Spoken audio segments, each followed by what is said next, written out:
Hello বন্ধুরা, তোমরা সকালে কেমন আছো? আশা করি তোমরা সকালে খুব খুব ভালো আছো। আমিও খুব ভালো আছি। শুক্রবারের একটা নতুন ব্লগে জয়েস লাইফস্টাইলে তোমাদের সকলকে স্বাগত জানিয়ে এখন বাজে সকাল 5:30। এখন থেকে তোমাদেরকে সঙ্গে নিয়ে ব্লগটা স্টার্ট করছি। দেখতে থাকো, সঙ্গে থেকো, পাশে থেকো, আর ব্লগটা স্কিপ না করে শেষ পর্যন্ত দেখো। আজকে কিন্তু একটা মজাদার ব্লগ হতে চলেছে। আজকে আমরা দেখবে সন্ধ্যাবেলায় বিয়েবাড়ি যাচ্ছি, তো খুব মজাদার ব্লগ কিন্তু। আর আজকে জানো তো কাজের দিদা একটু ছুটি নিয়েছে, ওই জন্য কাজকর্মগুলো সেরে নিতে হবে। আর সোনা আবার এদিকে আজকে স্কুল হয়ে গরমের ছুটি পড়ে যাবে। সব দিক দিয়েই মানে ভালো মন্দ মিশিয়ে আজকের দিনটা চলবে, আবার চলছেও। দিদা একটু বেড়াতে গেছে বলে বলেছে আজকে আসবে না, ওই জন্য হলো আমি বড়মশাই শ্বশুরমশাই সবাই মিলিয়ে মিশিয়ে কাজগুলো করছি। কারণ আবার সোনা বাবার ওইদিকে স্কুল আছে, ওকে গুছিয়ে দেওয়ার ব্যাপার আছে, ওই জন্য বড়মশাই ঘরটা মুছে নেবে আর আমি রান্নাঘরটা মুছে নিচ্ছি। আর বাসনগুলো সব মেজে রেখেছিলাম রাত্রেবেলা, যাতে সকালবেলা আর কি আমার তাড়াহুড়ো না লাগে। আর হলো এদিকে আমি রান্নাঘরটা মুছে নিচ্ছি, তারপরে বড়মশাই ঘরটা মুছে নেবে। আর তো তাড়াহুড়ো করছি, আজকে আবার একটু বিয়েবাড়ি যাওয়ারও ব্যাপার আছে, বিকেল থেকেই তোড়জোড় করতে হবে গোছানোর।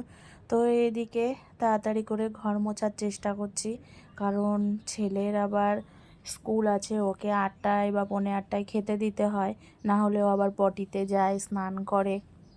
না খাওয়ালে তো এগুলোর হবেই না।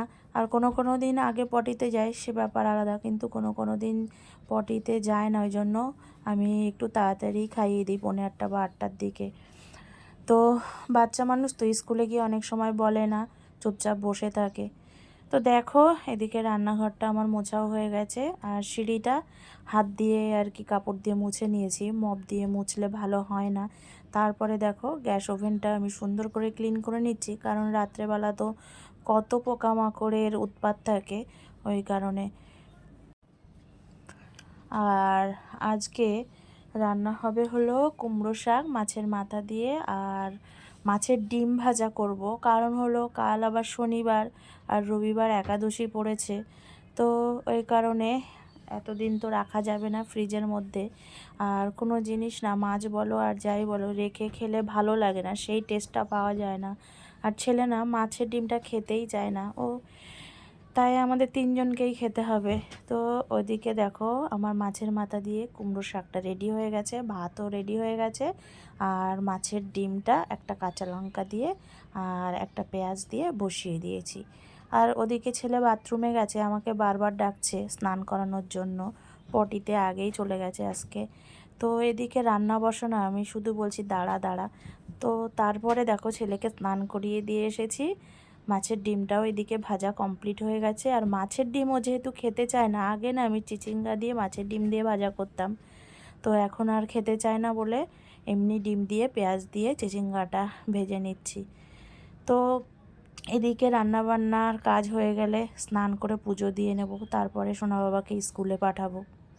বন্ধুরা কানের ঠানের খোলা হয়ে গেছে, এখন তো 3:30 বাজে, ওই 6টার দিকে আমরা বেরোবো। বড়মশাই বলেছে 5টার দিক থেকে রেডি হতে। এ দেখো নেল পালিশ পরেছি, এই নেল পালিশটা পরশুদিন নিয়ে এসেছিলাম। এ দেখো কালারটা কেমন হয়েছে অবশ্যই জানিও। দূরের পথে তো ভাবছিলাম সোনার জিনিস কিছু পরবো না, কিন্তু বড়মশাই বললো হাতের শাখা পলা দুটো পরো, এই জন্য এই দুটো পরে নিয়েছি। আর এই যে ব্যাগ বের করে নিয়েছি, সব নতুন, বড়মশাই গিফট করেছে সেদিন।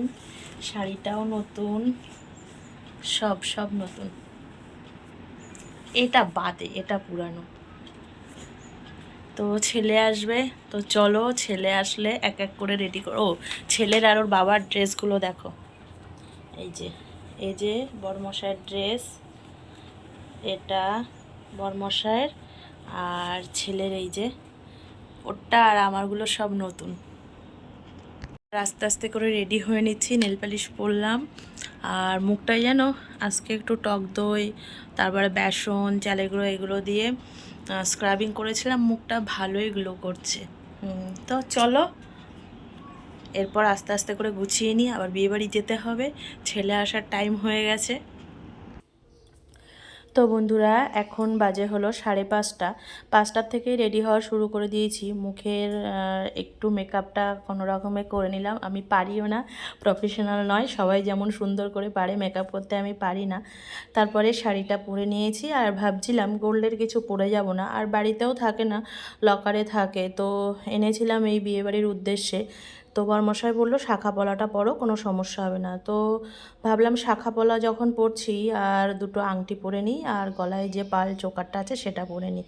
তো পেছন দিকে একটু আটকাতে অসুবিধা হচ্ছে, তো বরমশাইকে বললাম একটু আটকিয়ে দাও, তাই আটকেই দিচ্ছে। শুধু দমনা করছি, ভাবছি এর সঙ্গে কোন হারটা পরবো। একটা হার না পরলে হবে না, কারণ নিচের দিক দিয়ে একটা সেট না থাকলে হবে না, ফাঁকা ফাঁকা লাগছে। তো দুটো হার ট্রাই করলাম, তো অবশেষে আমার একটা পাথরের সেট আছে, ওটাই ডিসাইড করলাম পরে নেব। ওইদিকে তো বরমশাই রেডি হয়ে গেছে, সোনা বাবাও রেডি হয়ে গেছে। দেখো অবশেষে রেডি হয়ে আমরা বাইরে চলে এসেছি। গাড়ি ড্রাইভারকে ফোন করা হয়েছে, 6টায় আমাদের পুরো রেডি হওয়া হয়ে গেছে। 6টায় গাড়ি আসার কথা ছিল, তো রেডি হয়ে নিয়েছি, চলো আমরা চলে যাই। দেখো গাড়িতে উঠে পড়েছি, আর এই যে বাড়ির থেকে আমরা রওনা দিলাম। এটা আমাদের বাড়ির থেকে বেরোনোর যে পথটা। তারপরে দেখো আমরা যথারীতি চলে এসেছি বসিরহাটের রাস্তায়। এটা বসিরহাটের রাস্তা, ওখান থেকে একটু ভেতরে আমার পিসি শাশুড়ির বাড়ি, আর তার একমাত্রই ছেলে, ওই জন্য তো যেতেই হবে, এটাই হলো তার লাস্ট কাজ, ওই জন্য আমরা সকলে চলে যাচ্ছি। আর আমাদের যে গিফটটা দেব ওটা হলো সেই গ্যাস ওভেন, যেটা ম্যাগনেট সিস্টেম গ্যাস ওভেন, সেটা। তো দেখো যথারীতি আমরা বিয়েবাড়িতে পৌঁছে গেছি 8টার দিকে। আর দেখো ফটোগ্রাফাররা বউকে নানানভাবে ফটো তুলছে, আর এদিকে ফুচকা পকোড়া খেয়ে নিলাম, লস্যিও ছিল, তো লস্যি খাইনি। আর এটা আমার পিসি শাশুড়ি, তারই ছেলের বিয়ে ছিল। আর আমরা যেহেতু বাড়ি ফিরবো ওই জন্য প্রথম ব্যাচেই বসে গেলাম।